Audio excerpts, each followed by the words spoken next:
नमस्कार मंडळी, नवीन एका इंटरेस्टिंग व्हिडिओमध्ये सर्वांचं मनापासून स्वागत आहे। मित्रांनो, महाराष्ट्रातील संजय गांधी निराधार अनुदान योजनेच्या लाभार्थ्यांसाठी, दिव्यांग अनुदान योजनेच्या लाभार्थ्यांसाठी, श्रावणबाल योजनेच्या लाभार्थ्यांसाठी, वृद्धपकाल योजनेच्या लाभार्थ्यांसाठी, त्याचबरोबर विधवा महिलांसाठी ही व्हिडिओ अतिशय महत्त्वाची असणार आहे।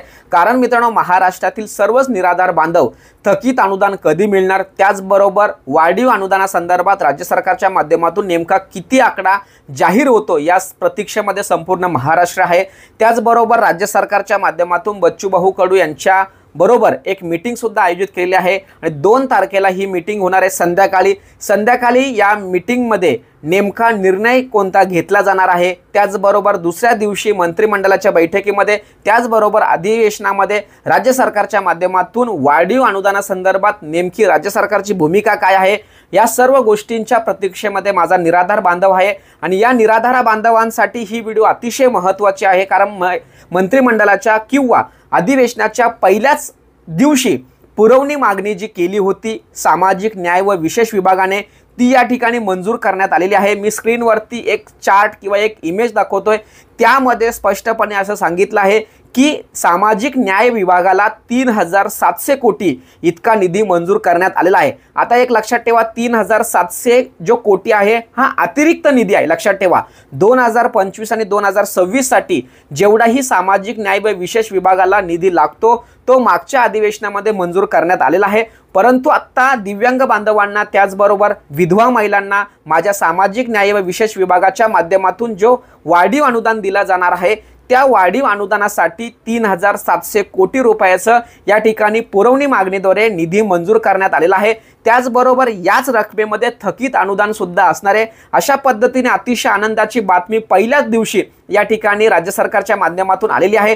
त्यामुळे या व्हिडिओच्या माध्यमातून असं म्हणायला काय हरकत नाही की सर्वांनी आता फटाके तयार ठेवा, कधीही आनंदाची बातमी येणार आणि आनंदाची बातमी आल्यानंतर आपल्या गावोगावी आपण या ठिकाणी दिवाळीप्रमाणे फटाके वाजवणार आहोत, अशी महत्त्वाची माहिती तुम्हाला या ठिकाणी मी सांगणार आहे किंवा सांगत आहे।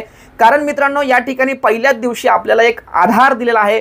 सामाजिक न्याय विशेषाला 3700 कोटी रुपये या ठिकाणी निधी मंजूर करण्यात आलेला आहे। परंतु मित्रांनो, एक लक्षात ठेवा, जोपर्यंत बच्चूभाऊ कडू यांच्या माध्यमातून मीटिंग मध्ये जे काही मुद्दे राज्य सरकारच्या समोर ठेवलेले आहेत आणि ते जोपर्यंत मान्य होत नाही तोपर्यंत सरकार सुद्धा या संदर्भात घोषणा करणार नाही। कारण बच्चूभाऊ कडू यांना त्या ठिकाणी अन्नत्याग उपोषण जे होतं त्यावेळेस शब्द दिला होता की 4000 पेक्षा कमी आम्ही या ठिकाणी जे मानधन तुम्ही वाढवणार आहात ते मानधन आम्ही मान्य करणार नाही। 4000 किंवा 4000 पेक्षा जास्त अनुदान असेल तरच आम्ही ते मान्य करणार, आणि ते मान्य करणार नाही असं त्या ठिकाणी राज्य सरकारला त्या ठिकाणी ठणकावून सांगितलं होतं।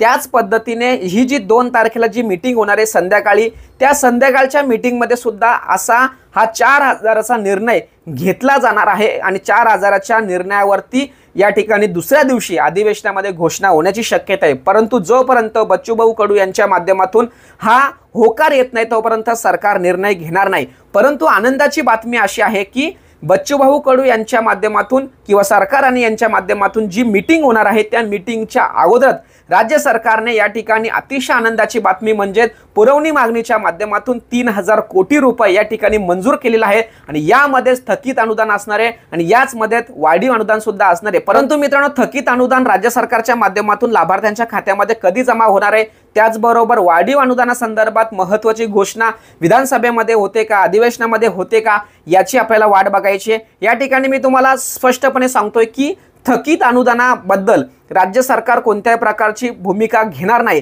कारण इथे सरकारची चुकी आहे। हे थकीत अनुदान राज्य सरकारने लाभार्थ्यांना कधीच द्यायला पाहिजे होते पण दिलेले नाहीयेत, यामुळे हे सरकार थकीत अनुदानाबद्दल कोणत्याही प्रकारची भूमिका घेणार नाही किंवा स्पष्टपणे बोलणार नाही। परंतु हे जे 3700 कोटी रुपये मंजूर झालेले आहे त्यामध्ये हे थकीत अनुदान सुद्धा असणार आहे। परंतु एक लक्षात ठेवा, वाढीव अनुदानासंदर्भात मात्र राज्य सरकार नक्कीच घोषणा करणार, कारण तेवढं तरी क्रेडिट राज्य सरकार स्वतःकडे घेणार। त्यामुळे या व्हिडिओच्या माध्यमातून राज्य सरकारच्या माध्यमातून पुरवणी मागणीच्या माध्यमातून सामाजिक न्याय विशेष विभागाला जो निधी मंजूर करण्यात आलेला आहे तोही पहिल्या दिवशीच, त्यामुळे ही आनंदाची बातमी आहे। परंतु फटाके कधी वाजवायचे, ज्या वेळेस आपल्याला वाढीव अनुदानाचा आकडा समजेल त्या दिवशी फटाके वाजवायचे, लक्षात ठेवा।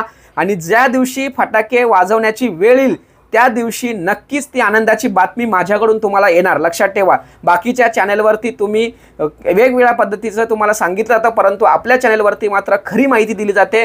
त्यामुळे सर्वांनी तयार राहायचं आहे, कधीही कोणत्याही क्षणी आनंदाची बातमी भेटेल आणि ती तुमच्यापर्यंत पोहोचवली जाणार। यासाठी आत्ताच आपल्या चॅनलला सबस्क्राईब करा। 3700 कोटीची आनंदाची बातमी तुम्हाला दिलेली आहे, त्यामुळे सर्वांनी व्हिडिओला लाईक करा, जास्तीत जास्त लोकांपर्यंत ही व्हिडिओ शेअर करायचे। चॅनलवरती जर पहिल्यांदा आला असेल तर चॅनलला सबस्क्राईब करायचे। अशा पद्धतीने मित्रांनो एक अतिशय आनंदाची बातमी तुमच्यापर्यंत पोहोचवण्याच्या उद्देशाने ही व्हिडिओ बनवलेली आहे। सदर व्हिडिओ सदर माहिती महाराष्ट्रातील सर्व संजय गांधी निराधार अनुदान योजनेच्या लाभार्थ्यांसाठी अतिशय उपयुक्त आणि महत्त्वाची आणि आनंदाची असल्या कारणाने त्यांच्यापर्यंत ही व्हिडिओ पोहोचवण्यासाठी सहकार्य करा। भेटूया पुढील व्हिडिओसह, तोपर्यंत धन्यवाद। जय हिंद, जय महाराष्ट्र।